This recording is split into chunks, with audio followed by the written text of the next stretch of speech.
بسم اللہ الرحمن الرحیم۔ بھاگ جاؤ بھاگ جاؤ سر بلند سر بلند غیرت مند جرت مند متکلم اسلام مولانا الیاس گنبد صاحب نعرہ تکبیر۔ حیات النبی عقیدہ حیات النبی۔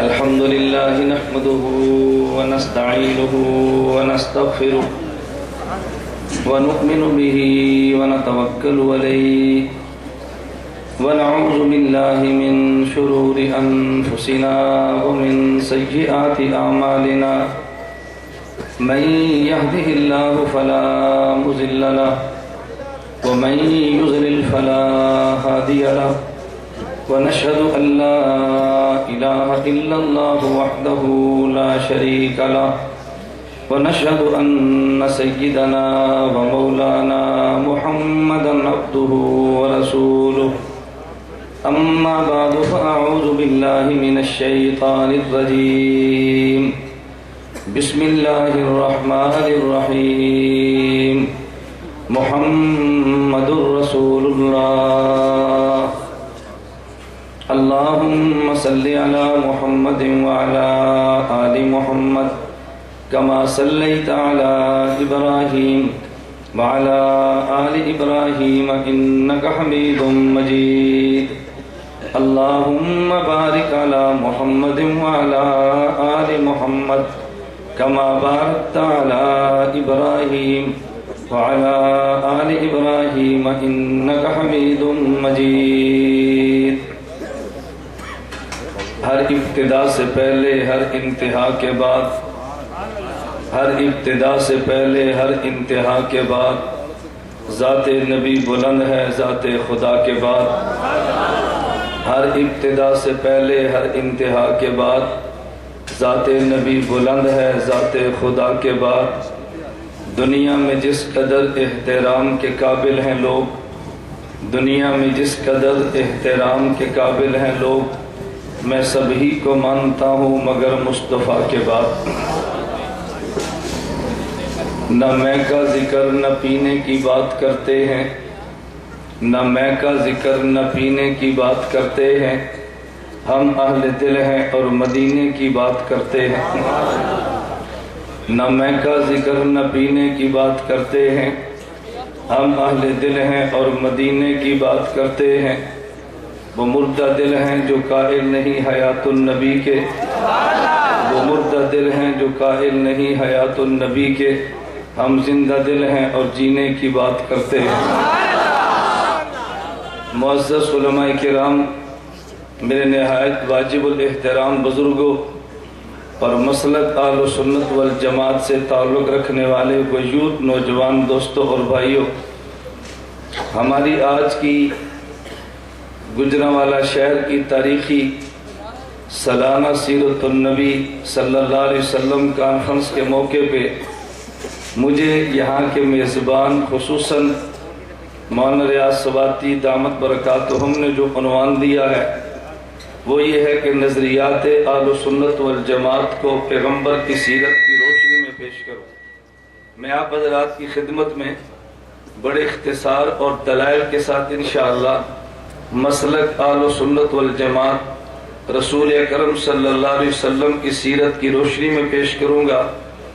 میں مضمون پھیلانے کی بجائے پھیلے ہوئے مضمون کو سمیٹ کر یہ بات کہتا ہوں، ایک پیغمبر کی ذات ہے اور ایک پیغمبر کی بات ہے۔ کچھ نظریات وہ ہیں جو پیغمبر کی ذات سے نکلتے ہیں اور کچھ نظریات وہ ہیں جو پیغمبر کی بات سے نکلتے ہیں۔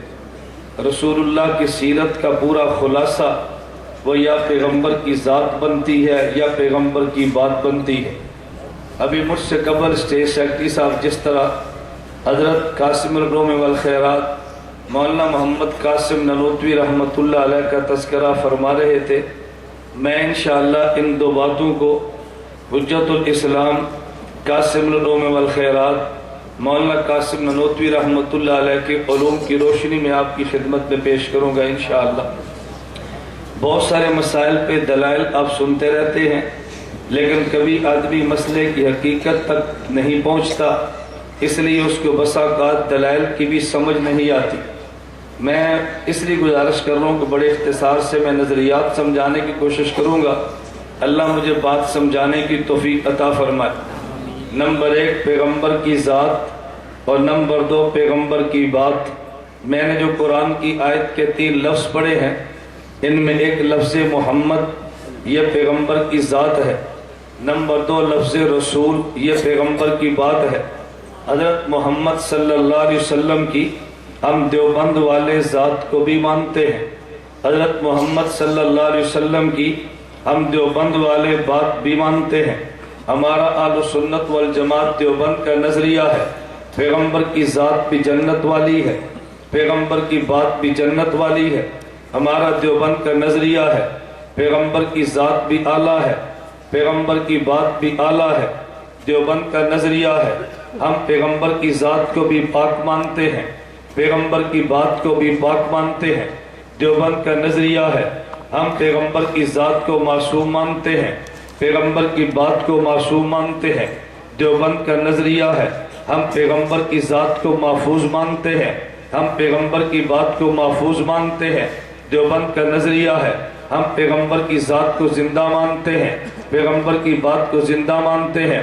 دیوبند کا نظریہ ہے جہاں پیغمبر کی ذات ہے اس مکان کو تمام مکانوں سے اعلیٰ مانتے ہیں، جہاں پیغمبر کی بات ہے اس کتاب کو تمام کتابوں سے اعلیٰ مانتے ہیں۔ نمبر 1 پیغمبر کی ذات اور نمبر 2 پیغمبر کی بات۔ میں بڑے سکون سے آپ کی خدمت میں گزارش کروں گا کہ موقع کم ملتا ہے آدمی کھل کے اپنی بات کہہ سکے۔ آپ کا مجھ پر احسان یہ ہوگا کہ آپ نعرہ بازی کی بجائے میری بات کو سنتے رہیں۔ میں یہ آپ کو نہیں کہتا میری بات قبول کریں، نہ میں آپ سے گزارش کرتا ہوں کہ آپ میری تائید فرمائیں۔ میں آپ کے مسئلے کا وہ خطیب نہیں ہوں جو آپ کی تائید کا محتاج ہوں۔ تائید فرمائیں آپ کی مرضی، نہ فرمائیں آپ کی مرضی۔ میں نے اپنے مسلک و اکابر کے علوم کی روشنی میں پیش کرنا ہے، ماننا نہ ماننا آپ کی مرضی ہے۔ بس میں ایک گزارش کروں گا کہ نعرہ لگانے کی بجائے آپ میری بات کو سمجھیں۔ میں نے کہا ایک پیغمبر کی ذات ہے اور ایک پیغمبر کی بات ہے۔ پیغمبر کی ذات بھی جنت والی، پیغمبر کی بات بھی جنت والی۔ جہاں تک تعلق پیغمبر کی ذات کا ہے، میں نے اس کو جنت والی کیوں کہا ہے؟ اس لیے کہ قرآن کریم میں اللہ رب العزت فرماتے ہیں منہا خلقناکم وفیہا نعیدکم ومنہا نخرجکم تارۃ اخری۔ دیکھو جس جگہ سے ہم نے آدمی کو وجود بخشا ہے اسی جگہ پہ اس کو لے کر جاتے ہیں، دوبارہ اس جگہ سے اس کو اٹھا دیں گے۔ ہمارا عقیدہ ہے اگر پیغمبر کی جگہ جہاں پیغمبر آج مدفون ہے اگر وہ جنت کا ٹکڑا ہے تو پھر مان خدا نے پیغمبر کو جنت سے لیا ہے، خدا نے پیغمبر کو جنت میں رکھا ہے، خدا اسی جنت سے اٹھا کر پیغمبر کو بڑی جنت میں پہنچا دیں گے۔ تو پیغمبر کا وجود بھی جنت والا ہے، پیغمبر کی ذات جنت والی ہے۔ میں تائید کے دور پہ ایک واقعہ عرض کرتا ہوں اور واقعہ دائیں بائیں کری قرآن کریم کا ہے۔ حضرت ابراہیم علیہ السلام نے خواب دیکھی ہے اور جب صبح بیدار ہوئے اپنے بیٹے اسماعیل سے فرمانے لگے یا بنی انی ارا فی المنام انی اصبحک فانظر تری۔ میں بیٹا میں نے رات خواب میں دیکھا ہے کہ میں خواب کے اندر تجھے ذبح کر رہا ہوں، تیری رائے کیا ہے؟ بیٹا اسماعیل کہنے لگا اے ابا جی آپ نے جو خواب میں دیکھا ہے یا بطفل ما تؤمر، آپ اس پہ عمل کر لیجئے، میں آپ کی بات پہ عمل کروں گا، مجھے آپ صبر کرنے والا پائیں گے۔ حضرت ابراہیم علیہ السلام نے بیٹے کی آنکھوں پہ بیٹے کو لٹا دیا ہے، اپنی آنکھوں پہ بتی باندھ لی ہے اور بیٹے کو ذبح کرنے لگے ہیں۔ حضرت ابراہیم نے سمجھا کہ بیٹے کو ذبح کر دیا ہے۔ جب ان کے یقین ہو گیا کہ شاید میرا بیٹا ذبح ہو چکا ہے، ابراہیم علیہ السلام نے دیکھا تو سامنے بیٹا ذبح ہوا نہیں بلکہ بیٹے کے بدلے میں دمبا ذبح ہے۔ قرآن کہتا ہے فدیناہ بذبح عظیم، یہاں پہ مفسرین لکھتے ہیں یہ جو دمبا حضرت اسماعیل کے بدلے میں ذبح ہوا یہ دمبا اس زمین والا نہیں تھا بلکہ دمبا خدا نے جنت سے بھیجا ہے۔ میرا سوال یہ ہے کہ جب آپ جانور کو ذبح کریں تو زمین والا ذبح کرتے ہیں اور جب حضرت پیغمبر کے بدلے میں خدا نے دمبا دیا تو وہ جنت والا کیوں دیا ہے؟ اس لیے میں اس بنیاد پہ کہتا ہوں اسماعیل چونکہ نبی ہے، نبی کا وجود جنت والا ہوتا ہے، خدا نے ان کو بچا کے بدلے میں جنت والا دمبا دیا۔ ابراہیم کا حضرت اسماعیل بھی چونکہ نبی ہے اور نبی کا وجود جنت والا ہوتا ہے. میں ایک جگہ بیان پہ کہنے لگا کہ دیوبند کا نظریہ ہے نبی بھی بشر ہوتا ہے, امتی بھی بشر ہوتا ہے. اللہ بشر کو مٹی سے پیدا کرتے ہیں. ایک شخص نے فوراً چٹ دے کے کہہ دی کہ دیکھو دیوبند والے گستاخ رسول ہے, یہ پیغمبر کا ادب نہیں مانتے, تم نے پیغمبر کو مٹی والا مان لیا ہے. میں نے کہا تم نے آدھی بات تو سنی ہے, کاش دیوبند کی پوری بات کو سن لیا ہوتا. ہم کہتے ہیں نبی کا وجود بھی مٹی سے بنا ہے, امتی کا وجود بھی مٹی سے بنا ہے, مگر مٹی اور مٹی میں فرق ہے. ایک مٹی زمین والی ہے اور ایک مٹی جنت والی ہے. ایک مٹی جنت الفردوس والی ہے. امتی انسان کو خدا وجود مٹی زمین والی سے دیتے ہیں, نبی کو وجود جنت والی سے دیتے ہیں, سید الانبیاء کو وجود جنت الفردوس والی مٹی سے دیتے ہیں. امتی اور نبی میں وہی فرق ہے جو جنت اور زمین میں فرق ہے. نبی الانبیاء میں فرق ہے جو جنت اور جنت الفردوس میں فرق ہے. میں پہلے سمجھا رہا ہوں کہ نبی کا وجود جنت والا ہے. جب آپ کو نبی کا وجود جنت والا سمجھ آیا, اگلی عمارت کو کھڑا کرنا بہت آسان ہے. جب تک یہی نہ پتا چلے پیغمبر کا وجود کہاں سے آیا. مجھے بتا پیغمبر کی بات کو سمجھے گا کیسے, پیغمبر سے متعلق امور کو سمجھے گا کیسے. اب میں کہتا ہوں جب پیغمبر کا وجود جنت والا ہے, پیغمبر کی ذات جنت والی ہے, پیغمبر کی بات بھی جنت والی ہے, اس پہ زیادہ دلائل دینے کی حاجت نہیں, کیونکہ پیغمبر کی بات کے بارے میں اللہ خود قرآن میں فرماتے ہیں وَمَا يَنْتِقُ عَنِ الْهَوَىٰ إِنْ هُوَ إِلَّا وَحْيٌ يُوحَىٰ. ارے پیغمبر کی بات تو وہی ہوتی ہے اور وہی تو آسمان اور جنت اوپر سے آتی ہے. پیغمبر کی بات پر تو دلائل دینے کی حاجت نہیں, لہذا پیغمبر کی ذات بھی جنت والی, پیغمبر کی بات بھی جنت والی. اب میرے دلائل پہ توجہ رکھنا. جب پیغمبر کا وجود جنت والا, پیغمبر جنت والے وجود سے دنیا میں آئے ہیں, خدا نے تجھے وجود زمین والی مٹی سے دیا. اگر اعمال اچھے ایمان موجود ہے, خدا تجھے جنت میں جگہ دیں گے. تو جب یہ زمین والا بندہ جنت میں چلا جاتا ہے تو پھر جنت کے اثار اس پر نمایاں ہوتے ہیں, اور جب جنت والا وجود لے کے زمین میں آئے تو کچھ زمین والے اثار بھی آتے ہیں زمین کی وجہ سے, جنت والے اثار باقی رہتے ہیں جنت کے اصلی وجود کی وجہ سے. میں اس کی مثال لے کر یوں کہوں گا, اگر گجرانوالہ کا بندہ میرے پیغمبر کے مدینہ روزے پہ چلا جائے تو یہاں والا وہاں جائے گا تو پیغمبر کے روزے کی برکت سے کیفیات اور ہوگی. اگر مدینہ روزے کے ساتھ رہنے والا گجرانوالہ شہر میں آئے گا, اس کی آگے کیفیت بدل جائے گی. مکان کے بدلنے سے کیفیات بدل جایا کرتی ہے لیکن اثر تو باقی رہتے ہیں. اگر گجرانوالہ مدینہ منورہ میں چلا جائے, اصل وجود تو بدلتا نہیں ہے لیکن کیفیات بدل جایا کرتی ہے. مدینہ منورہ والا یہاں پہ آئے, اصل کے تو بدلتا نہیں ہے لیکن کیفیات تو بدل جایا کرتی ہے. مجلس کے بدلنے سے بھی کیفیت بدلتی ہے. مجھے اس پہ ایک واقعہ یاد آ گیا, میں بطور دلیل کے عرض کرتا چلا جاؤں. میں پوری گفتگو میں واقعہ اگر پیش کروں گا بطور دلیل کے اور دیوبند کے نظریے کے پیش کروں گا. ایک آدمی مجھے کہنے لگا کہ مولانا تم مولانا گنگوہی کے بارے میں تمہارا کیا خیال ہے. میں نے کہا مولانا گنگوہی کو ہم اپنا امام مانتے ہیں. مولانا قاسم ننوتوی کے بارے میں کیا رائے ہے. میں نے کہا مولانا قاسم ننوتوی نور اللہ مرقدہ کو امام مانتے ہیں. کہتے رشید احمد گنگوہی رحمت اللہ علیہ کے بارے میں مکاتیب رشیدیہ میں موجود ہے. اپنے شیخ حاجی امداد اللہ مہاجر مکی کو خط لکھا اور لکھنے لگے حضرت میں نے حوال کیا لکھنے ہیں, میں تو جھوٹا ہوں, بس میرے لیے یہ دعا فرما دیجیے. کہتے جس کو تم نے امام مانا وہ تو خود کو جھوٹا کہہ رہا ہے. ہماری سمجھ سے والا ہے کہ جھوٹا بندہ امام کیسے بنتا ہے. میں نے کہا انہوں نے خود کو جھوٹا کہہ دیا. تو کہتے امام نہیں مانتا جو تو نے حضرت مولانا گنگوہی پر اعتراض کیا ہے. خدا نے یہ جواب آج سے 1400 سال قبل صدیق اکبر کی زبان سے دلوا دیا ہے. مجھے کہتا ہے وہ جواب کیسے آیا. میں نے کہا سیدنا صدیق اکبر بازار میں گئے ہیں, صحیح مسلم میں روایت موجود ہے. حضرت صدیق اکبر نے حنظلہ کو دیکھا, حنظلہ کہنے لگے ابو بکر لگتا ہے میں تو منافق ہو گیا. صدیق اکبر نے پوچھا تو کیسے منافق, تو پیغمبر کا صحابی ہے. حنظلہ رضی اللہ عنہ عرض کرنے لگے کہ جب میں نبی کے مجلس میں ہوتا ہوں میرے دل کی کیفیت اور ہوتی ہے, جب گھر بیوی بچوں کے پاس آتا ہوں میری کیفیت اور ہوتی ہے, مجھے لگتا ہے میں منافق ہو گیا.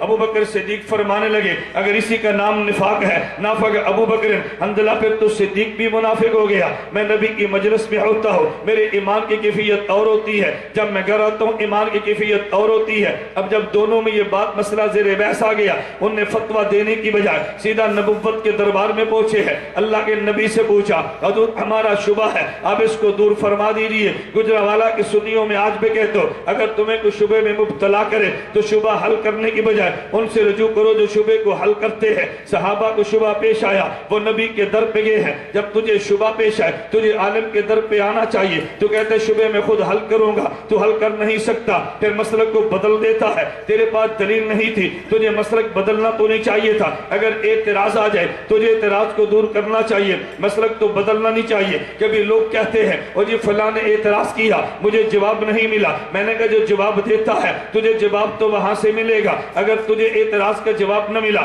اس کا مطلب یہ تو نہیں ہے کہ اعتراض کا جواب تھا ہی نہیں. وہ دونوں صحابی نبی کی خدمت میں گئے. اللہ کے نبی ہمارا مسئلہ اشکال ہے دور فرما دیجیے. نبی پاک صلی اللہ علیہ وسلم کا جواب سننا. صحیح مسلم میں روایت موجود ہے. اللہ کے نبی فرمانے لگے ابو بکر جو تمہارے ایمان کی کیفیت میری مجلس میں ہے اگر گھر جا کر یہی کیفیت باقی رہی لصافحتکم الملائکہ, پھر تم سے انسان مصافحہ کیوں کریں, پھر تو تم سے ملائکہ مصافحہ کریں. ذرا توجہ رکھنا, پھر تم سے انسان مصافحہ کیوں کرے, پھر تو ملائکہ مصافحہ کرے. آپ کہیں جواب بنتا کیسے ہے؟ میں ذرا جواب سمجھانے لگا. میرے نبی نے یہ بات کیوں فرمائی ہے؟ ایمان تین قسم کے لوگوں کا ہے. ایک ایمان نبی کا ہوتا ہے, ایک ایمان فرشتے کا ہوتا ہے, ایک ایمان امتی بشر کا ہوتا ہے. تینوں کے ایمان میں کیا فرق ہے؟ فرشتے کا ایمان ایک جگہ پہ رہتا ہے, نہ وہ بڑھتا نہ کم ہوتا ہے, اور نبی بشر امتی کا ایمان کبھی بڑھ جاتا ہے کبھی کم ہوتا ہے. ایمان کے بڑھنے اور کم ہونے کا مطلب کیفیت کبھی بڑھ جاتی ہے کبھی کم ہو جاتی ہے, اور نبی کا ایمان ہمیشہ بڑھتا چلا جاتا ہے. تو ایمان جب تین قسم کا ہے کیا مطلب؟ فرشتے کا ایمان ایک جگہ پہ, نبی کا ایمان ہمیشہ پرواز پہ ہے, امتی کا ایمان کبھی بڑھ گیا اور کبھی کم ہو گیا. اب نبی کا جواب سمجھنا. اللہ کے نبی فرمانے لگے جو تمہارا ایمان میری مجلس میں ہے اگر یہ کیفیت گھر میں جا کے رہے تو تم سے ملائکہ مصافحہ کرے. کیا مطلب؟ یہ تو ملائکہ کا ایمان ہے کہ مجلس کے بدلنے سے ان کا ایمان کی کیفیت بدلا نہیں کرتی.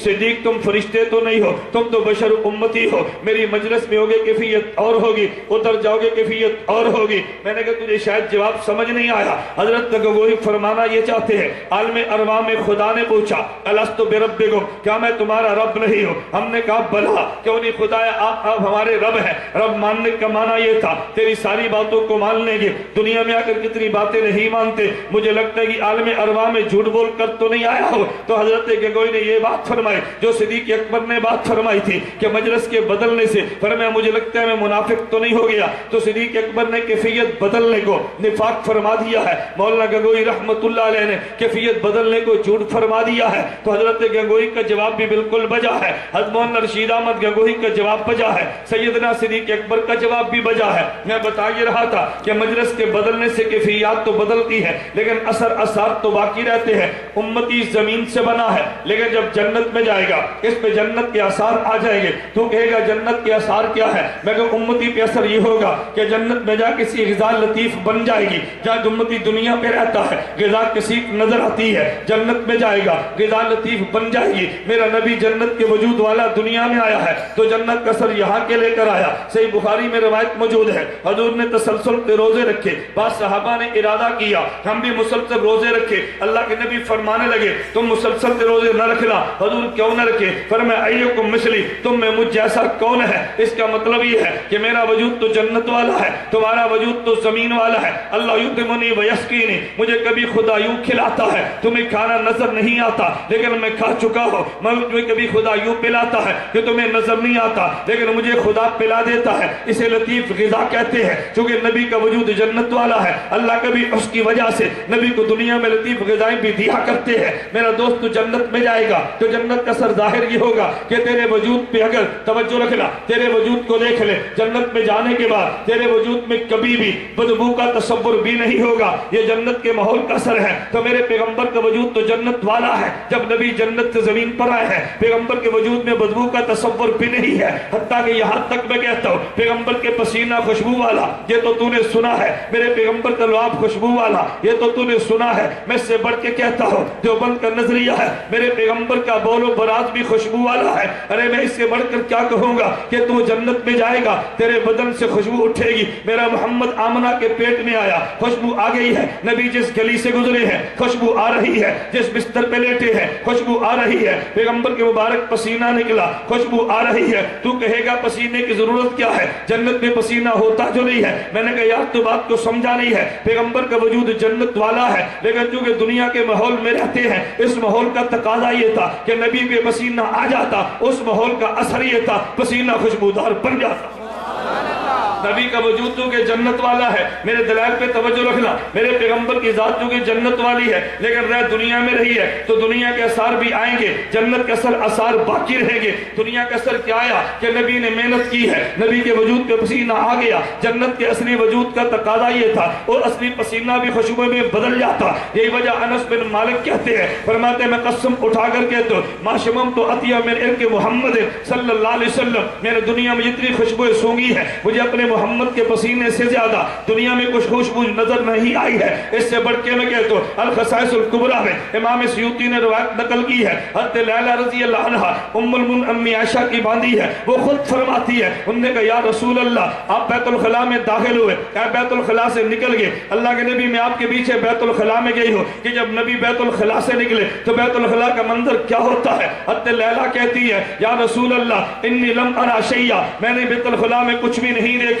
الا انی اجد رائحۃ المسک، لیکن میں نے وہاں پہ میں نے مشک کی خوشبو کی ہے۔ حضور وہاں تو کچھ بھی نہیں تھا لیکن میں نے مشک کی خوشبو کو پا لیا ہے، وہاں پہ سونگ لیا ہے۔ اللہ کے نبی نے جواب کیا دیا، فرمایا تو لیلہ جانتی نہیں ہے میں نبی جنت میں نبیوں کے گروہ سے تعلق رکھنے والا نبی ہوں۔ اس کا مطلب یہ تھا کہ نبی کے وجود سے بدبو کبھی آیا نہیں کرتی۔ میرے دوست میں یہ بات اس لیے کہہ رہا تھا میرے پیغمبر کا وجود جو کہ جنت والا ہے تو جنت والے آثار نبی کے وجود پہ آتے ہیں۔ دیوبند کا نظریہ ہے تو پیغمبر کے وجود کی بات کرتا ہے، دیوبند کا عقیدہ ہے میرے پیغمبر کا بول و براز بھی پاک ہے، جیسے پیغمبر کا جسم پاک ہے اس جسم سے نکلنے والا بول و براز بھی پاک ہے۔ تو کہے گا دلیل کیا ہے؟ الخصائص الکبریٰ میں امام سیوطی رحمت اللہ علیہ نے لکھا ہے حضرت پیغمبر کی باندھی ام ایمن کہتی ہے نبی پاک صلی اللہ علیہ وسلم کے گھر میں آرام کر رہی تھی، میں نے رات کو دیکھا نبی پاک نیند سے اٹھے ہیں، حضور پاک کے کمرے مبارک میں ایک چھوٹا سا تشت رکھا ہوتا جس میں ضرورت وقت حضور بول فرما لیا کرتے،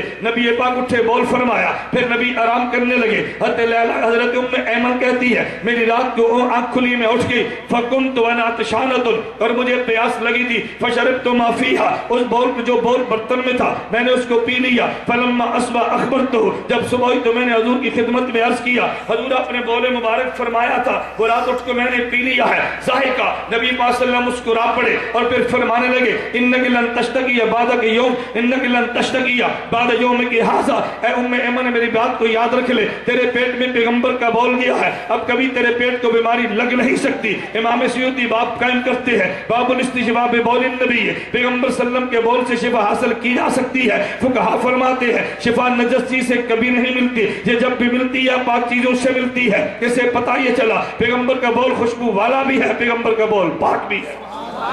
تو کہے گا نبی کا بول پاک کیوں ہے، نبی کا بول خوشبو والا کیوں ہے؟ میں مولانا قاسم نانوتوی کی طرز پہ تجھے فلسفہ دیوبندیت عرض کر رہا ہوں۔ مولانا قاسم نانوتوی رحمت اللہ علیہ جو بات کو سمجھایا ہے، میں کہتا ہوں اگر میں پھر کھل کے بات کروں گا تو شاید تجھے بات سمجھ نہ پائے۔ مولانا قاسم نانوتوی وہ تھے جو منقول کو معقول بناتے، معقول کو محسوس بناتے، پہلے دلیل قرآن و حدیث سے لیتے، اس کو کلیات میں سمجھاتے تھے، پھر مثالوں سے یوں واضح کرتے کہ محسوس ہوتا جیسے بندہ آنکھوں سے دیکھ رہا ہے۔ میں نے کہا میرے پیغمبر کا بول پاک کیوں ہے؟ میرے پیغمبر کا وجود جنت والا ہے۔ گجرانوالہ کے سنی تو بتا کیا جنت میں نجاست کا تصور ہو سکتا ہے جب پیغمبر کا وجود جنت والا ہے؟ پیغمبر کا بول بھی پاک ہے، جنتی وجود سے آیا ہے۔ میرے پیغمبر کا بول بھی خوشبو والا ہے، پیغمبر کا براز بھی خوشبو والا، پیغمبر جنت سے جو ہے۔ آگے چل کے میں بات کہتا ہوں میرے پیغمبر کا وجود جنت والا، تو دنیا سے جنت میں جائے گا تجھے طاقت کیا ملے گی؟ حدیث مبارک میں موجود ہے کہ جب آدمی دنیا میں جائے گا ایک آدمی کو 100 مردوں کی طاقت ملے گی،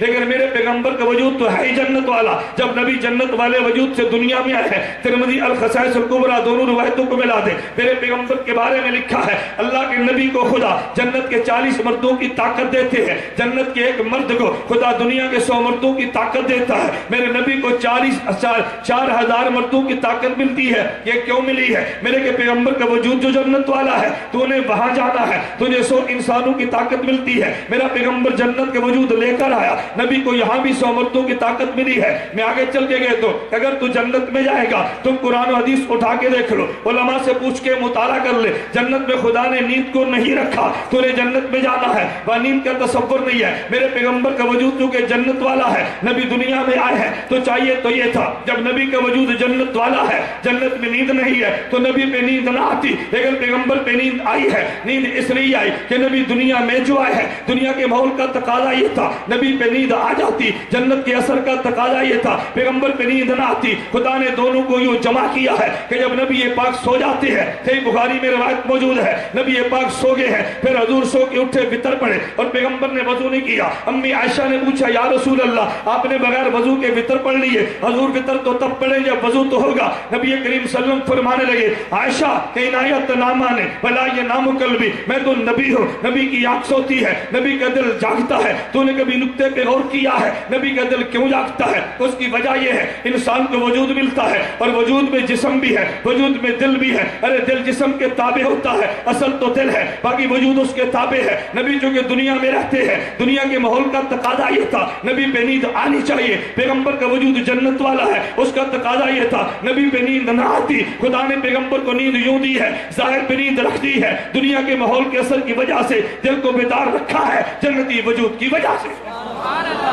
میرے پیغمبر کا وجود چونکہ جنت والا ہے, خدا نے جنت والے آثار بھی نبی پہ جسم پہ رکھے ہیں. میرے پیغمبر کا وجود چونکہ جنت سے آیا ہے تو دنیا کے ماحول کی وجہ سے میں اس لیے کہہ رہا تھا کہ دل اصل ہوتا ہے, باقی اس کے تابع ہوتے ہیں. دل پورے وجود کا مرکز ہوتا ہے, باقی سب اس کے تابع ہوتے ہیں. توجہ رکھنا, بات چل پڑی. میں ایک نکتہ عرض کرتا ہوں, میں کبھی سمجھانے کے لیے کہتا ہوں, اگر تم نے ایمان اور مسائل کو دیکھ لو, ایمان و مسائل کو دیکھ لو, ایک بندے کا عقیدہ ہے, ایک بندے کے عمل ہے, عقیدے عمل میں کیا فرق ہے میں سمجھانے کے لیے کہتا ہوں. تم اگر دیکھو عقیدے کا تعلق انسان کے دل سے ہے, عمل کا تعلق انسان کے وجود سے ہے. خدا نے یوں کیوں رکھا ہے عقیدے کو خدا نے دل سے جوڑا, عمل کو بدن سے جوڑا؟ ارے اس کی وجہ یہ ہے, اس کی وجہ یہ ہے. میں ایک مثال دوں گا, اگر زیادہ تشبیہات دوں گا تو میرا عنوان بدل جائے گا. میں صرف ایک تشبیہ دیتا ہوں. دیکھو دل اور جسم میں کیا فرق ہے. اگر جسم کے بعد اعضاء کٹ جائے تو بندہ زندہ رہتا ہے, لیکن دل تھوڑا سا بھی کٹ جائے بندہ زندہ نہیں رہ سکتا. پتہ چلا اگر دینی اعمال میں سے بعض اعمال چھوڑ دے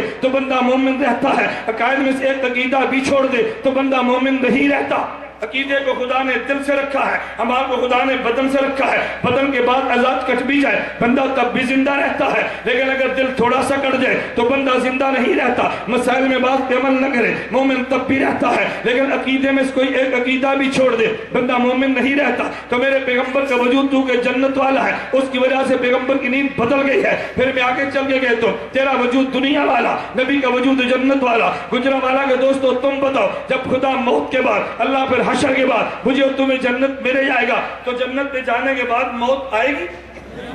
توجہ رکھنا, جنت میں جانے کے بعد موت آئے گی؟ تو نے کہنا کہ نہیں آنی. کیوں نہیں آنی؟ اس لیے خدا نے جنت میں موت کو رکھا ہی نہیں ہے. تو میرے پیغمبر کا وجود تو جنت والا ہے, میرے پیغمبر کی ذات تو جنت والی ہے. تب تو جنت کے ماحول میں گیا, تجھ پہ جنت کے ماحول کا اثر یہ ہوگا کہ تجھ پہ موت نہیں آنی. پیغمبر جنت والی ذات دنیا میں آئی ہے تو چاہیے تو یہ تھا کہ جب پیغمبر کا وجود جنت والا ہے اس بہت وجود پہ کبھی موت نہ آتی, لیکن موت آنی ہے چونکہ دنیا میں خدا کا وعدہ ہے انک میت, یہاں پہ موت آنی ہے. خدا کا وعدہ ہے کل نفس ذائقۃ الموت, یہاں پہ موت آنی ہے. میرے خدا کا وعدہ ہے, میرے خدا کا وعدہ کل من علیہا فان, یہاں پہ تو موت آنی ہے. وما محمد الا رسول, میں ساری آیتیں جو تو نے سنانی ہے میں خود سنا دوں گا, لیکن تو یہاں تو موت آنی ہے. اس کی وجہ دنیا میں رہتے ہیں, لیکن ذرا دونوں کو ملا کر دیکھ لا. میرے پیغمبر کا وجود جنت والا, اس کا تقاضا یہ تھا کہ موت نہ آتی, لیکن تو دنیا کے ماحول میں آئے. اس کا تقاضا یہ پیغمبر پہ موت آ جائے. میرے خدا نے دونوں کو کیسے جمع کیا ہے اس کو اگر سمجھا ہے, قاسم العلوم والخیرات مولانا قاسم نانوتوی سمجھتے ہیں.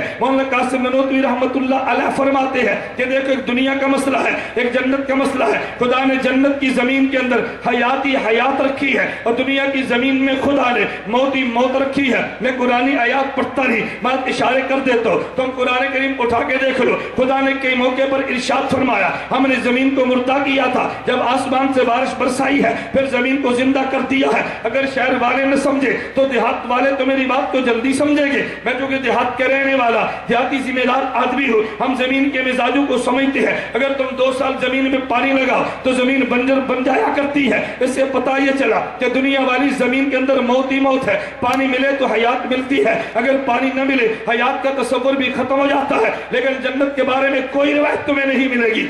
جنت کی بنجر زمین ہے, اگر بارش برسے تو زمین تازہ ہوتی ہے, اگر بارش نہ برسے تو زمین بنجر رہتی ہے. نانا میرے دوست, خدا نے زمین جو جنت والی ہے اس کے وجود میں خدا نے حیات رکھی ہے. میں اس پہ ایک چھوٹا سا واقعہ عرض کرتا ہوں. تم نے کئی بار سنا بھی ہوگا, اساتذہ کرام سے تفسیر پڑھتے ہوئے تم نے واقعہ شاید کئی بار سنا ہوگا.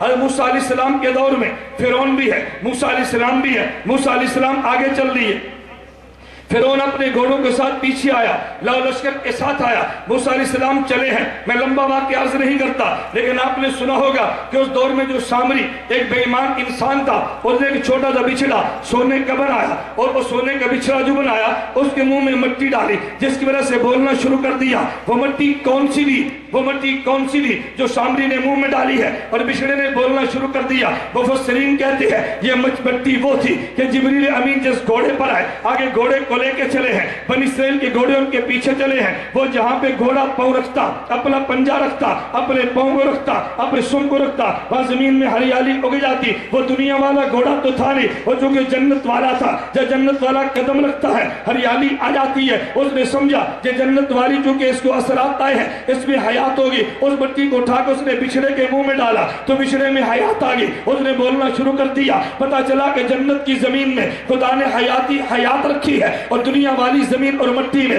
خدا نے موت رکھی ہے. ادھر پانی آئے تو حیات ملتی ہے, اگر پانی نہ ملے زمین پہ موت آ جاتی ہے. جنت والے وجود کو پانی نہ ملے وہاں تب بھی حیات رہتی ہے. تو مولانا قاسم نانوتوی فرماتے ہیں امتی کا مسئلہ یہ ہے, اس کے بدن میں روح کو ڈال دیا جائے, پانی کو ڈالے تو حیات ملتی ہے, اگر روح کو نکال لیا جائے اس میں موت آ جاتی ہے. میرے پیغمبر کا معاملہ یوں نہیں ہے. پیغمبر کے وجود جو کہ جنت والا ہے, اس میں خدا نے حیات رکھی ہے. جب پیغمبر کے وجود میں تمہیں روح نظر آتی ہے, پیغمبر کے وجود میں روح کے اثار تمہیں نظر آئے تب بھی حیات موجود ہوتی ہے. اگر تمہیں روح کے اثار نظر آئے پیغمبر کے وجود میں تب بھی حیات ہوتی ہے, کیونکہ پیغمبر کا وجود جنت والا جو ہے, لیکن وہ حیات کیسے رہتی ہے؟ مولانا قاسم نانوتوی فرماتے ہیں اگر تم نے اس کو سمجھنا ہو تو پھر پیغمبر کی نیند کو سمجھو, نبی کی نیند سمجھ آئے گی, پیغمبر کی موت بھی سمجھ آئے گی. پیغمبر کی نیند کو ہم نے دیکھا تو نبی کا دل جاگتا ہے, نبی کی آنکھ سو جاتی ہے. مولانا قاسم نانوتوی بھی فرماتے ہیں پیغمبر کی حیات کو سمجھنا ہو, پیغمبر کے ظاہر پہ موت ہوتی ہے لیکن پیغمبر کے دل میں حیات ہوتی ہے. پیغمبر کے دل میں حیات ہوتی ہے. توجہ ایک واقعہ پیش کریں گے. میں صحیح بخاری کی روایت پڑھتا ہوں, جو روایت پڑھ کے تجھے بندہ عقیدہ حیات سے دور کرے گا. صحیح بخاری میں روایت موجود ہے, نبی کریم صلی اللہ علیہ وسلم دنیا سے چلے گئے. پیغمبر سے دنیا کے جانے کے بعد اصحاب پیغمبر جمع ہیں. احمد صاحب کہنے لگے نبی پاک صلی اللہ علیہ وسلم وفات پا گئے ہیں. لیکن عمر بن خطاب رضی اللہ عنہ وہ فرمانے لگے نانا میرے نبی نے وفات نہیں پائی, حضور زندہ ہے. اگر کسی نے کہا حضور وفات پا گئے ہیں, ابھی نبی اٹھیں گے, ہاتھوں پاؤں کو کاٹ ڈالیں گے. میرے دوستو تم بتاؤ اتنی موٹی سی بات حضرت عمر بن خطاب رضی اللہ تعالیٰ عنہ کو الیاس باللہ معاذ اللہ کیا سمجھ نہیں آ رہی؟ حضرت عمر فرماتے ہیں نانا یہ نہ کہنا نبی وفات پا گئے ہیں, صحابہ کہتے ہیں وفات پا گئے ہیں. تم کہو گے یار یہ موٹا سا مسئلہ, یہ بھی کوئی اختلاف کرنے والا تھا, لیکن نانا اگر تم نے اس مسئلے کو سمجھنا ہو, رئیس المناظرین حجت اللہ فی العصر مولانا محمد امین اکاڑوی نفر اللہ مرتدو فرمایا کرتے تھے پھر نبی کی نیند کو دیکھ لے تجھے مسئلہ سمجھ آ جائے گا. اگر تم نے صحابہ کے اختلاف سمجھنا ہے تو پھر فرشتوں کے اختلاف سمجھ لو, تمہیں مسئلہ سمجھ آ جائے گا. میرے نبی آرام فرما رہے ہیں تو نیند کے اندر دو فرشتے آئے. ایک فرشتہ آگے کہنے لگا حضور سو گئے ہیں, اور دوسرا فرشتہ کہنے لگا نانا حضور جاگ رہے ہیں. ایک نے کہا سو گئے ہیں, دوسرے نے کہا جاگ رہے ہیں. نبی پاک صلی اللہ علیہ وسلم نیند سے بیدار ہوئے, فرمان لگے میں سویا تھا. دو فرشتے آگے, ان میں اختلاف ہوا. ایک نے کہا نبی جاگ رہے ہیں, دوسرا کہتے ہیں حضور سو رہے ہیں. اللہ کے نبی فرمانے لگے کہ دونوں ٹھیک کہتے ہیں. حضور دونوں کیسے ٹھیک کہتے ہیں؟ اللہ کے نبی فرمانے لگے دونوں اس لیے ٹھیک کہتے ہیں کہ جن کی نگاہ میری آنکھ پر ہے کہتے ہیں حضور سو گئے ہیں, اور جن کی نگاہ میرے دل پر ہے وہ کہتے ہیں حضور جاگ رہے ہیں. تو کاروی فرماتے کہ صحابہ کی نگاہ نبی کی آنکھ پر ہے, کیا وفات پا گئے ہیں, اور عمر کی نگاہ پیغمبر کے دل پر ہے, کہ اب بھی زندہ ہے. صحابہ کی نگاہ نبی کی آنکھ پر ہے, کہا جی وفات پا گئے ہیں. حضرت عمر کی نگاہ پیغمبر کے دل پر ہے, کہا جی اب بھی زندہ ہے.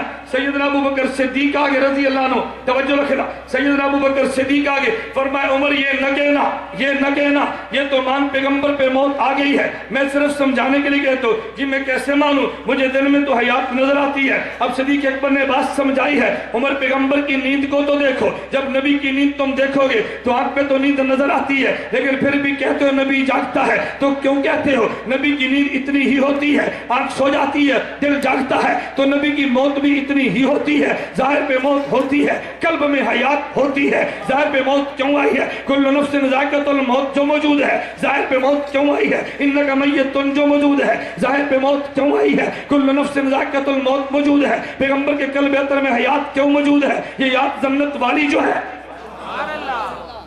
یہ ذات جنت والی جو ہے، قلب اطہر میں حیات کے اثار موجود ہیں، لیکن ظاہر پہ موت نظر آ رہی ہے۔ میں بتائیے رہا تھا میرے پیغمبر کی ذات چونکہ جنت والی ہے، اس ذات کی وجہ سے چونکہ جنت والی ذات ہے، تو جس کو یہ بات سمجھ نہیں آتی اس لیے اس نے پیغمبر کے وجود کو سمجھا نہیں ہے۔ اگر یہ سمجھے پیغمبر کا وجود کون سا ہے تو پھر بات سمجھانی بڑی آسان ہے، اور جب یہی نہ سمجھ آئے میرے نبی کا وجود کون سا ہے تو مسئلے کو سمجھے گا کیسے؟ مولانا قاسم نانوتوی رحمۃ اللہ علیہ ذرا ان کے دلائل پہ توجہ رکھنا۔ مولانا قاسم نانوتوی فرمانے لگے ہم جو نبی کو وفات پا جانے کے بعد بھی زندہ مانتے ہیں، آپ حیات اٹھا کے دیکھ، مولانا فرماتے ہیں دلائل کیا ہے؟ یہ دلائل تم نے کئی بار سنے ہوں گے، لیکن جس انداز میں دلیل میں دینے لگا شاید تو نے کبھی نہ سنی ہو۔ میں مولانا نانوتوی کا فلسفہ بیان کرنے لگا۔ مولانا قاسم نانوتوی فرماتے ہیں بھئی ہم نبی کو اس لیے زندہ مانتے ہیں، توجہ، قرآن کہتا ہے کہ دیکھو پیغمبر کی بیویوں سے نکاح نہ کرنا، نبی دنیا سے چلا جائے تب بھی پیغمبر کی بیوی سے نکاح نہیں ہے،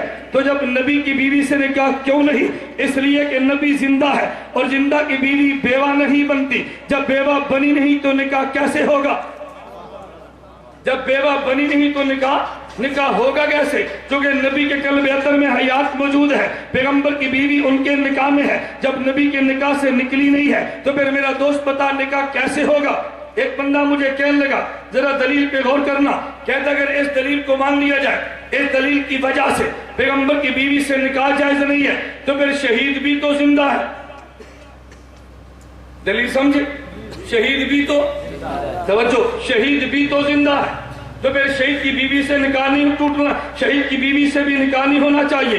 نبی زندہ تو نبی کی بیوی نکاح میں ہے تو شہید بھی زندہ، تو پھر کہہ دو شہید کی بیوی بھی نکاح میں ہے، تم نے دونوں میں فرق کیوں کیا ہے؟ میں نے کہا دوست تو نے اعتراض اس لیے کیا کہ تم نے مسئلے کو سمجھا نہیں ہے، اگر سمجھا ہوتا کبھی اعتراض نہ کرتا، مولانا قاسم نانوتوی کو پڑھ لیتا، کبھی اعتراض نہ کرتا، کہتے ہیں کیا مطلب؟ میں نے کہا پیغمبر کا وجود جنت والا ہے، شہید کا وجود دنیا والا ہے، شہید پہ موت آئی ہے تو بالکل حیات کے اثرات ختم ہو گئے ہیں، دوبارہ روح کا تعلق جڑا ہے، شہید کو حیات ملی ہے تو شہید کی دنیاوی حیات موجود تھی، موت کے آ جانے کے بعد، روح کے نکلنے کے بعد، تعلق کے ختم ہو جانے کے بعد وجود پہ حیات کے اثرات ختم ہوئے، جب روح کا تعلق دوبارہ جڑا حیات پھر ملی ہے، لیکن میرے پیغمبر کا وجود تو جنت والا ہے، روح نکلنے کے باوجود کلیتاً حیات ان سے الگ ہوئی نہیں، موت آ گئی، قلب اطہر میں حیات اب بھی باقی ہے، شہید پہ موت آئی ہے، قلب پر بھی موت آئی ہے، ظاہر پر بھی موت آئی ہے، نبی کے ظاہر پر موت آئی، لیکن قلب میں حیات باقی ہے، وہ کہ حیات کے سرات موجود تھے، ان کے نکاح سے بیوی نکلی ہی نہیں ہے،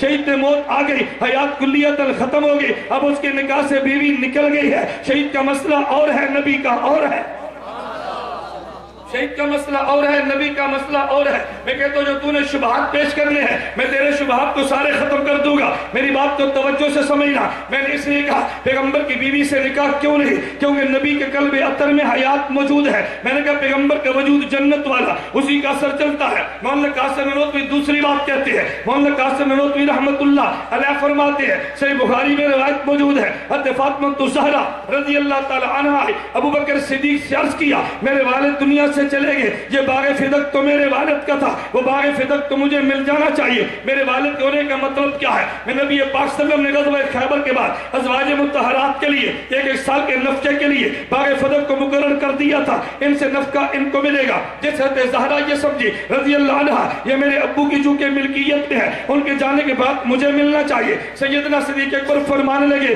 کہ زہرا میں نے تیرے والد سے حدیث مبارک سنی ہے کہ نبی کا وارث کوئی نہیں بنتا، نبی کا وارث امت امت بنا نہیں کرتی تو جب نبی کی وراثت چلے گی نہیں میں تجھے مال کیسے دوں گا؟ اسی صحیح بخاری میں روایت ہے حضرت فاطمہ الزہرا خاموش ہوگی، پھر 6 ماہ تک زندہ رہی، لیکن کبھی ابو بکر صدیق رضی اللہ عنہ سے مطالبہ کیا نہیں ہے۔ ذرا دلیل پہ غور کرنا، مولانا قاسم نانوتوی فرماتے ہیں پیغمبر کے مال میں وراثت کیوں نہیں چلتی؟ ارے وراثت تو تب چلتی ہے جب آدمی کے وجود سے حیات ختم ہو جائے، ملکیت ختم ہو جائے تو پھر اولاد کو مل جاتی ہے، لیکن جب تک والد مال کا مالک ہوتا ہے تو پھر آگے وراثت تو چلا کرتی رہی ہے۔ چونکہ نبی کے قلب اطہر میں حیات موجود ہے، پیغمبر کی ملکیت باقی ہے، تو پیغمبر کی وراثت کیسے چلے گی؟ پیغمبر کی وراثت کا نہ ملنا اس بات کی دلیل ہے مال پیغمبر کے ملک میں ہے، اور ملک میں پیغمبر کی ملک میں مال ہونا اس بات کی دلیل ہے پیغمبر کے قلب اطہر میں حیات موجود ہے، یہ جنت والے وجود کی وجہ سے ہے۔ توجہ رکھنا، پھر تیرے ذہن میں ایک سوال آئے گا، یہ سوال وہ تھے جو میرے کعبے نے سارے صاف کر دیے ہیں، یا تو نے پڑھے نہیں ہیں یا پڑھ کے تو نے بتائے نہیں ہیں۔ اب ذہن میں سوال کیا آئے گا؟ توجہ رکھنا، نبی پاک صلی اللہ علیہ وسلم فرمانے لگے نبی کا کوئی وارث بنتا تو نہیں ہے، لیکن ما ترکناہ صدقۃ، جو مال نبی چھوڑ کر جائے یہ صدقہ بن جاتا ہے۔ دلیل پہ غور کرنا، یہ صدقہ بن جاتا ہے۔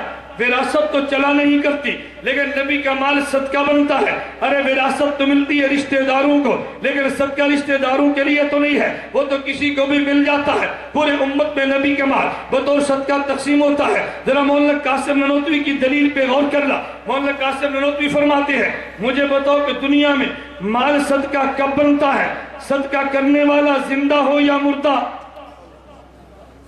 نہیں سمجھے؟ مال صدقہ کب بنتا ہے؟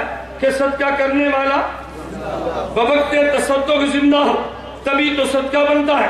اگر صدقہ کرنے والا زندہ ہی نہ ہو تو مال صدقہ بنے گا کیسے؟ مولانا قاسم نانوتوی رحمۃ اللہ علیہ فرماتے ہیں ادھر نبی پہ موت آ رہی ہے، ادھر نبی کا مال صدقہ بن رہا ہے، تو پتہ یہ چلا کہ ظاہر پہ موت آ رہی ہے، نبی کے قلب اطہر میں حیات موجود ہے، تو ہی تو صدقہ بنا۔ تو بوقت تصدق پیغمبر میں حیات مانے گا تبھی مال صدقہ بنے گا، اگر حیات نہیں مانے گا تو صدقہ بنے گا کیسے؟ وراثت اس لیے نہیں کہ پیغمبر کے ملک ہے، ملک اس لیے کہ پیغمبر میں حیات ہے، اور صدقہ اس لیے کہ اندر حیات جو موجود ہے، حیات نہیں مانے گا تو مجھے بتائیے وراثت صدقہ بنے گا کیسے؟ چلے آگے چلیے، نبی پاک صلی اللہ علیہ وسلم کا وجود جنت والا، وجود والے جنت کا نتیجہ کیا ہے؟ اگر امتی قبر میں دفن ہو جائے، امتی کے وجود کو مٹی کھا جاتی ہے، لیکن پیغمبر قبر میں دفن ہو جائے پیغمبر کے وجود کو مٹی کھا نہیں سکتی۔ یہ حدیث مبارک تو تم نے سنی ہے، لیکن اس کا مطلب سمجھنا۔ میں مولانا قاسم نانوتوی رحمۃ اللہ علیہ کی زبان میں تجھے مسئلہ سمجھانا چاہتا ہوں۔ میرے پیغمبر نے کیا فرمایا؟ ان اللہ حرم علی الارض ان تاکل اجساد الانبیاء، خدا نے زمین پہ تکویناً حرام کر دیا ہے وہ نبی کے وجود کو کھائے، نبی کے وجود کو مٹی کھا نہیں سکتی۔ تیرا ذوق تازہ ہو، میں ذرا اس حدیث کا پس منظر 2 منٹ میں بیان کرتا ہوں تاکہ تجھے پوری حدیث تو سمجھ آئے۔ یہ جملہ اللہ کے نبی نے کس موقع پر ارشاد فرمایا؟ نبی پاک صلی اللہ علیہ وسلم نے صحابہ سے فرمایا تم جمعے کے دن میرے اوپر کثرت سے درود پاک پڑھا کرو، کیوں؟ فإن صلاتکم معروضۃ علیہ، تمہارا درود مجھ پہ پیش ہوتا ہے۔ صحابہ نے اشکال کیا کہ یا رسول اللہ کیف تورد صلاتنا علیک وقد ارمتا، اللہ کے نبی ہمارا درود آپ پہ کیسے پیش ہوگا؟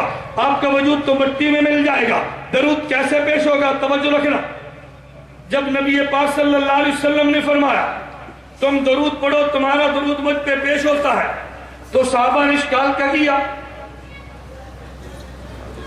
صحابہ نے اشکال کیا کیا؟ یہ اشکال سمجھو گے تو پھر حدیث سمجھ آئے گی۔ حضور کیسے درود پیش ہوتا ہے؟ آپ کا وجود تو مٹی میں مل جائے گا۔ اس کا مطلب یہ صحابہ سمجھتے تھے درود نے وجود پہ پیش ہونا ہے، نہیں سمجھے؟ صحابہ سمجھتے تھے درود جسم پہ پیش ہونا، تبھی تو اشکال ہوا نا۔ اگر صحابی سمجھتا جسم پہ پیش نہیں ہونا اور روح پہ پیش ہونا ہے، صحابی وقت ارمتا کیوں کہتا؟ وقت ارمتا کہنے اس بات کی دلیل ہے کہ صحابی سمجھتا ہے پیغمبر پہ جسم پہ پیش ہونا ہے۔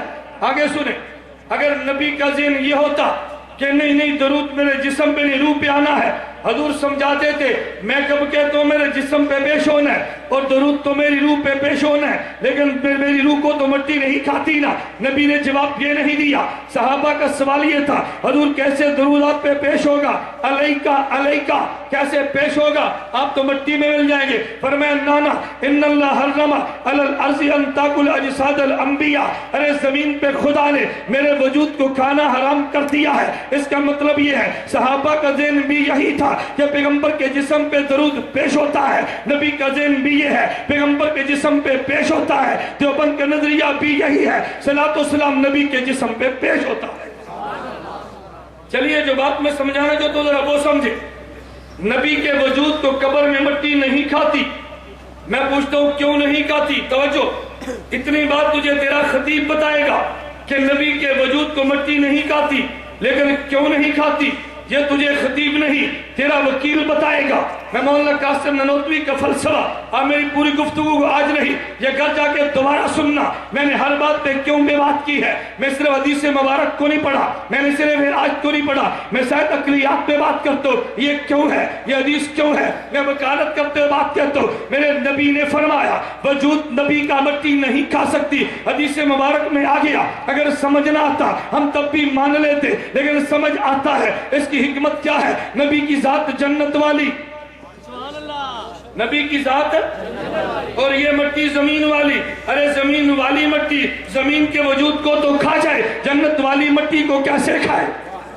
پیغمبر کا وجود جنت والا ہے، جنت والے وجود کو یہ زمین والی مٹی کھا نہیں سکتی۔ فرمایا اللہ کے نبی نے ان اللہ حرم علی الارض ان تاکل اجساد الانبیاء، یہ پیغمبر کی وجود کو زمین کی کٹ مٹی کھا نہیں سکتی۔ میں سمجھا یہ رہا تھا یہ ساری باتیں کیوں ہیں کہ میرے پیغمبر کی ذات جنت والی ہے۔ میرے دوست ذرا توجہ رکھنا، اب میں تجھے بات سمجھانے لگا یار، جب موت آ گئی ہے پھر بھی پیغمبر کے قلب اطہر میں حیات کیوں ہے؟ ذرا دلیل پہ غور کرنا۔ کبھی لوگ کہتے ہیں اور یہ ہمیں سمجھ نہیں آتی، نبی پاک صلی اللہ علیہ وسلم وفات پا گئے ہیں، صحابہ نبی کو خود نہلا رہے ہیں، اگر حضور زندہ ہوتے تو نبی خود نہاتے، صحابہ نے کیوں نہلایا ہے؟ جب نبی پاک دفوت ہو گئے صحابہ قبر میں دفن کر رہے ہیں، اگر نبی زندہ ہوتے حضور خود قبر مبارک میں چلے جاتے، اگر پیغمبر زندہ ہے صحابہ اٹھا کے کیوں رکھتے ہیں؟ نبی خود اٹھ کے چلے جاتے۔ یہ سارے اعمال بتا رہے ہیں نبی میں حیات نہیں ہے۔ میں نے کہا مولانا قاسم نانوتوی سے ان سوالوں کا جواب لے لے۔ قاسم نانوتوی نے تیرے سارے سوالوں کا جواب دے دیا ہے۔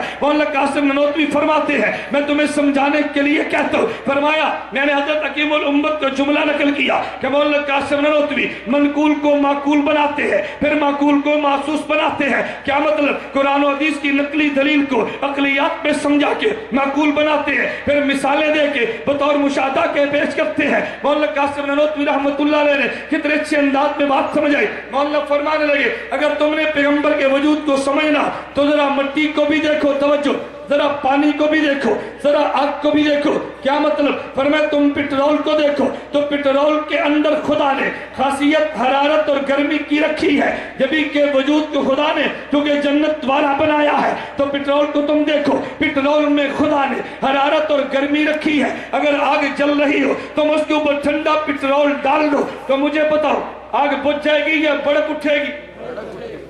پٹرول ٹھنڈا ہے، آگ کیوں بڑک اٹھی ہے؟ نہیں سمجھے؟ پٹرول تو ٹھنڈا ہے نا، آگ کیوں بڑک اٹھی ہے؟ تو کہے گا پٹرول اوپر سے ٹھنڈا ہے، اندر خاصیت حرارت اور گرمی کی ہے۔ توجہ رکھنا، اگر پانی کو دیکھو تو پانی کے اندر حرارت اور برودت ہے، پانی میں برودت اور ٹھنڈک ہے۔ اگر آگ جل رہی ہو اور جلتی آگ پہ تم گرم پانی ڈال دو، بتاؤ آگ بجھ جائے گی؟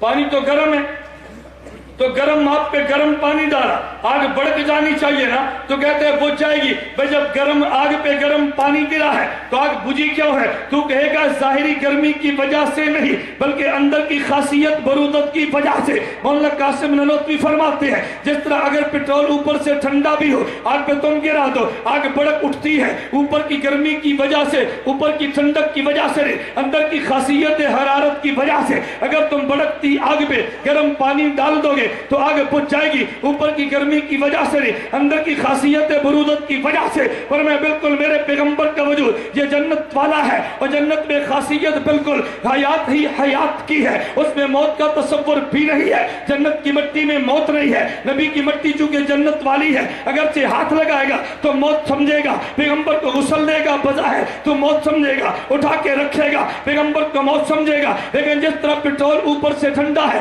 اندر سے خاصیت حرارت کی ہے، پانی اوپر سے گرم ہے، اندر خاصیت برودت کی ہے۔ میرے محمد کا وجود اوپر سے اگرچہ تجھے موت نظر آتی ہے لیکن جنت کا وجود ہے، اندر خاصیت حیات کی ہے،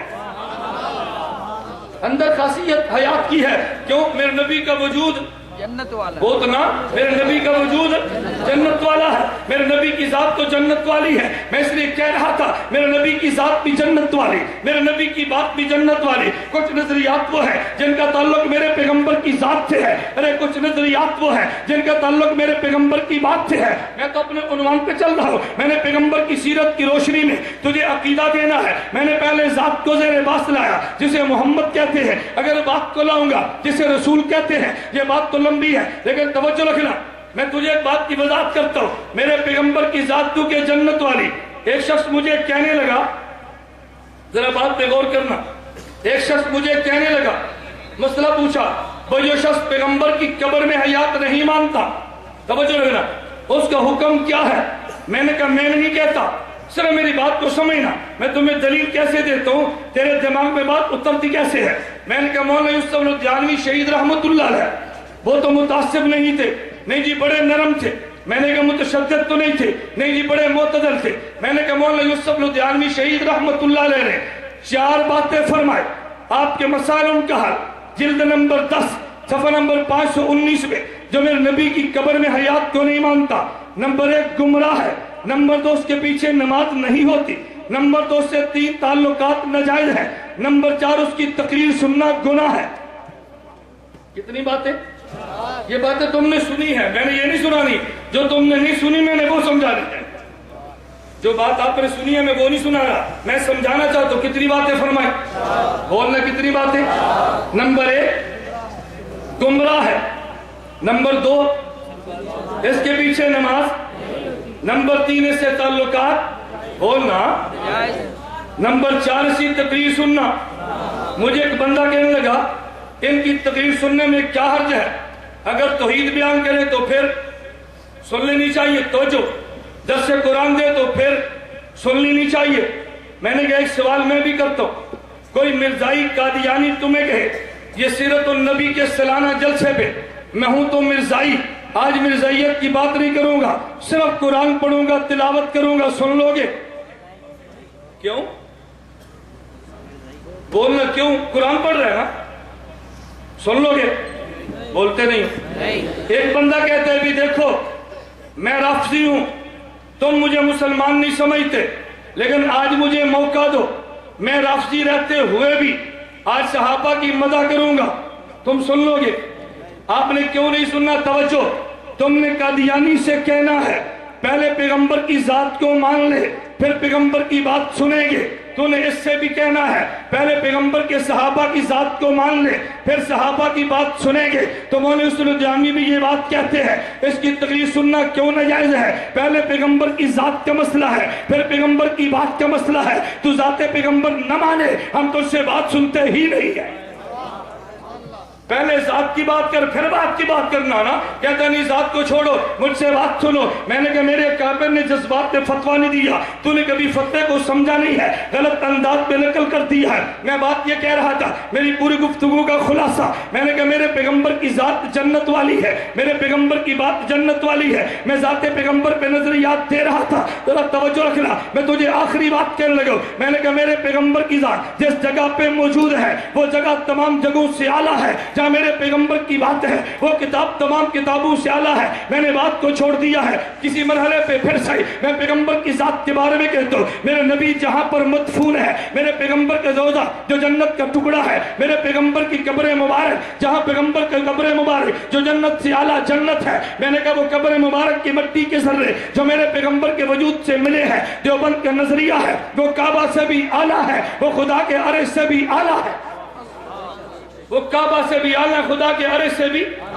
ایک مولوی تقریر کر رہا تھا اور اس کی تقریر نیٹ پہ موجود ہے، میں نام لے کر نہیں میں بات سمجھاتا ہوں، کہتا ہے جی دیوبند والے کہتے ہیں فضائل اعمال کو لیا ہوا ہے اور بیوقوف مذاق اڑا رہا ہے. کہتے شیخ الحدیث زکریا نے لکھا ہے اور جی نبی کے روزے کی قبر کی مٹی وہ جو پیغمبر کے وجود سے ملی وہ کعبہ سے اعلیٰ ہے. کہتے دیوبند والوں پھر میں تمہیں کہتا ہوں جب تمہاری یہاں جگہ اعلیٰ ہے تو کعبہ کی طرف منہ کر کے نماز پڑھنے کی بجائے تم روزے کی طرف منہ کر کے نماز پڑھ لیا کرو نا. میں نے کہا میں تجھ سے پوچھتا ہوں تو بتا تیرے یہاں کون سی جگہ اعلیٰ ہے, کعبہ اعلیٰ یا عرش اعلیٰ؟ وہ کہتے جی ہمارے یہاں عرش اعلیٰ. تو میں نے کہا میں تم سے پوچھتا ہوں تم کعبہ کی طرف منہ کرنے کی بجائے اوپر منہ کر کے نماز پڑھا کرو نا. لوگ پوچھے وجہ کیا ہے؟ کہنا جی عرش اعلیٰ ہے, اوپر منہ کر کے نماز پڑھنا, تیرا منہ کھلا ہوگا, اوپر سے کعبہ گزرے گا, تیرے منہ میں پیٹھ ڈالے گا, لیکن پھر بھی منہ کو بدلنا نہیں ہے. لوگ کہیں کیوں نہیں بدلتا؟ کہنا قربانیاں تو حق کے لیے دینا پڑتی ہے نا. جب عرش اعلیٰ ہے تو منہ میں عرش کی طرف کروں گا. توجہ رکھنا, اس کا جواب تجھے نہیں ملا لیکن دیوبند کا روحانی بیٹا تیرے اشکال کا جواب دے کر جائے گا. میں نے کہا وجہ یہ ہے ایک میرے پیغمبر کا روزہ ہے, ایک خدا کا کعبہ ہے. ہم کعبے کی طرف منہ کرتے ہیں عبادت کے لیے, ادھر منہ کرتے ہیں عقیدت کے لیے. کعبہ ہماری عبادت کا مرکز ہے, پیغمبر کا روزہ ہماری عقیدت کا مرکز ہے. ایک کو مرکز عبادت کہتے ہیں, ایک کو مرکز عقیدت کہتے ہیں. ایک کو مرکز عقیدت, ایک کو مرکز عبادت کہتے ہیں. وہ مرکز عبادت ہے اور یہ مرکز عقیدت ہے. توجہ رکھنا, مولانا کاڑوی فرما رہے تھے, فرمایا میں مکہ سے مدینہ منورہ جا رہا تھا, میری آگری فرنٹ سیٹ پر بھی اور پچھلی پر بھی دو خناس بیٹھے ہیں. ایک دوسرے سے کہتا ہے او بھئی تم مدینے کیوں جا رہا ہے؟ نبی کے روزے کی نیت نہ کرنا, یہ شرک ہو جائے گا. مولانا فرمانے لگے یہ جھوٹ بولتا ہے, بیٹا تو روزے کی نیت کر کے چلے جانا. اس نے کہا جی کیوں؟ مولانا فرمانے لگے تو کہاں سے آیا؟ کہا جی پنجاب سے آیا. فرمایا کیوں آئے ہو؟ کہتا عمرہ کرنے کے لیے. فرمایا عمرہ نہ کرتے کیا ہوتا؟ کہتا جی حرم میں آیا ہوں, نماز پڑھوں گا 1 لاکھ کا اجر ملے گا. مولانا فرمانے لگے تو پنجاب میں نماز پڑھ لیتا. کہتا جی وہاں پڑھوں گا 1 پیٹ کا اجر ملے گا, جماعت سے پڑھوں گا 27 کا اجر ملے گا, یہاں آیا تو 1 لاکھ کا اجر ملتا ہے. تو مولانا فرماتے اب کہاں جاتے ہو؟ کہتے جی مدینہ جا رہا ہوں. فرماتے وہاں کیا کرو گے؟ کہا جی مسجد نبوی میں نماز پڑھیں گے. فرمایا 1 نماز پڑھو گے اجر کتنوں کا ملے گا؟ کہتے 1000 کا. ہم کہتے ہیں مسجد نبوی میں نماز پڑھے 1 پیٹ 50,000 کا ملتا ہے. وہ کہتے ہیں نہیں یہ روایت تو ضعیف ہے, ہم 1000 کی بات کرتے ہیں. میں نے کہا چلو ہم اللہ کو قیامت کو عرض کر دیں گے. اللہ ہمارا نظریہ تھا 1 نماز پہ 50,000 کا اجر ملتا ہے, ان کا نظریہ 1 پہ 1000 کا ملتا ہے. ان کو 1000 کا اجر دے, ہمیں 50,000 کا دے دے. صحیح حدیث ان کو دے دے, ضعیف کا اجر ہمیں دے دے. اس پر پھر آمین بھی نہیں کہتے. ہمارے سرگوتے کے مولوی صاحب ہیں, اللہ سب کو ہدایت عطا فرمائے. ہماری کوتاہیاں بھی ان کی کوتاہیاں بھی اللہ درگزر کرے. وہ یزید کی حمایت بہت فرماتے ہیں, یزید کی حمایت میں پورا درس دے دیا. بعد میں چٹے کعبے کو چڑھ دو, بعضوں کو شوق ہوتا ہے. ایک آدمی نے چڑھ دی, دیہاتی آدمی تھا, پڑھا لکھا تو نہیں تھا, وہ کیا چڑھ دیتا؟ میں نے کہا مولوی صاحب میں آپ کو چڑھ دیتا ہوں, آپ دعا فرمائیں. یزید بہت اچھا آدمی تھا, قیامت کے دن آپ کا چلو اس کے ساتھ ہو, حضرت حسین کے ساتھ میرا ہو. اب آمین بھی نہیں کہتے, اب آمین بھی نہیں کہتے. مولانا کا حضرت کاڑی فرماتے کہ جو لوگ کہتے ہیں یہ مٹی والی قبر ہی نہیں ہے, ان کے لیے دعا کرو بھئی چونکہ یہ قبر نہیں ہے تمہیں نصیب نہ ہو, ہمیں نصیب ہو. پھر آمین بھی نہیں کہتے. بھئی جب یہ قبر نہیں ہے تو پھر اس کے مانگنے کی دعائیں کیوں کرتے ہو؟ یہ قبر پہ آمین نہیں کہتا, وہ 50,000 پہ آمین نہیں کہتا, اور وہ یزید کے حق میں موت کی, یزید کے ساتھ قیامت کے دن اٹھنے کی دعا نہیں کرتا. بات سمجھنا. مولانا فرمانے لگے کیوں جاتے ہو؟ بیٹا تم ثواب کے لیے آئے ہو, ادھر تو 1 لاکھ کا اجر ملتا ہے, 1000 کے لیے کیوں جاتے ہو؟ وہ خاموش ہو گیا. فرمایا بیٹا تجھے جواب نہیں آئے گا, لیکن بات کو اچھی طرح سن لے. اگر اجر مقصود ہوتا تو مکہ سے مدینہ نہ جاتے, ادھر اجر زیادہ ملتا ہے ادھر کم ملتا ہے. پتہ یہ چلا ادھر تو آئے ہیں عبادت کے لیے, ادھر گئے ہیں عقیدت کے لیے. ادھر عبادت کے لیے ادھر عقیدت کے لیے. میں نے اس لیے کہا میرے پیغمبر کی جگہ جو جہاں پہ حضور موجود ہیں یہ مکان تمام مکانوں سے اعلیٰ ہے. میں زیادہ دلائل دوں گا تو بات بڑھ جائے گی, میں اسی دلیل کہتا ہوں جو تیرے دماغ کو لگے. ایک بندہ مجھے کہنے لگا اور جو تم پیغمبر کی قبر مبارک کی مٹی کے ذرے جو پیغمبر کے وجود سے ملے ہیں ان کو عرش سے اعلیٰ مانتے ہو, تمہاری دلیل کیا ہے؟ میں نے کہا یار دلیل تو بڑی آسان ہے. کہتے جی وہ کون سی؟ میں نے کہا جہاں بندہ رہتا ہے اسے کیا کہتے ہیں؟ کہتے جی رہائش کا. میں نے کہا جب بندہ گھومنے کے لیے جائے اسے کیا کہتے ہیں؟ کہتے جی سیرگاہ. تو میں نے کہا مسئلہ تو کھل گیا, یہ روزہ میرے پیغمبر کی رہائش گاہ ہے, عرش میرے پیغمبر کی سیر گاہ ہے, اور رہائش گاہ سیر گاہ سے اعلیٰ ہوتی ہے. رہائش گاہ سہرگاہ سے اعلیٰ ہوتی ہے. میرے پیغمبر کی جان وجود دفن ہے. خدا کی قسم اٹھا کے کہتا ہوں جہاں میرے پیغمبر کا روزہ دیکھ لے مجھ پہ اعتراض کیوں کرتا ہے؟ گالیاں تجھے مبارک، بھونکنا تجھے مبارک، یہ جھوٹے چیلنج تجھے مبارک، جھوٹے پروپیگنڈے تجھے مبارک، جھوٹے پر خدا کی ایک نہیں لاکھ مرتبہ لعنت برسے. کبھی تو نے جھوٹ بولا وہ جی پشاور طے کیا تھا نہیں آیا. میں نے کہا جس دن طے ہو گیا نا اس دن تو نے نہیں آنا، تو نے طے کرنا نہیں ہے. یہ جھوٹ کیوں بولتے ہو؟ اپنے دو لڑکے جمع کر لیے وہ جی طے ہے. میں نے کہا طے مجھ سے کرنا ہے. کہا جی ریاض گمن کے نائب نے طے کیا. میں نے کہا ابھی تک تو ایسا میری جماعت نے بننا نہیں جو میرا نائب ہو. یہ تم نائب کہاں سے تلاش کر کے لائے؟ کوئی جھوٹ بولنے کی حد ہوتی ہے. اور میں چیلنج کے ساتھ کہتا ہوں اس پمفلٹ کو اٹھا کے دیکھ لے جو میرے خلاف شائع کیا گیا، اس میں پیغمبر کی حیات کا کوئی تذکرہ نہیں ہے. تو نے حیات النبی پہ مناظرہ تو طے ہی نہیں کیا. کہتے سماع موتا عدم سماع موتا. میں نے کہا یہ تو میرا عنوان ہی نہیں ہے. پیغمبر کے صحابہ میں سماع عدم سماع پہ اختلاف تھا. مناظرے کا معنی کیا ہے؟ عقیدہ حیات النبی صحابہ کا اجماعی مسئلہ تھا، اس کو تو نے تذکرہ ہی نہیں کیا اس مناظرے میں. میں نے کہا جگہ کون سی طے ہے؟ کوئی اشتہار میں نہیں ہے. میں نے کہا وقت کون سا طے ہے؟ کوئی اشتہار میں طے نہیں ہے. میں نے کہا عقیدہ کیا لکھا ہے؟ کوئی طے نہیں ہے. میں نے کہا عجیب بات ہے یہ کیسا مناظرہ ہے جس میں عقیدہ بھی درج نہیں ہے، جس میں جگہ بھی درج نہیں ہے اور جس میں وقت بھی درج نہیں ہے. کہا جی ریاض گمن نہیں آئے، مولانا ریاض گمن نہیں آئے. میں نے کہا تیرے کہنے سے کیا فرق پڑتا ہے بابا؟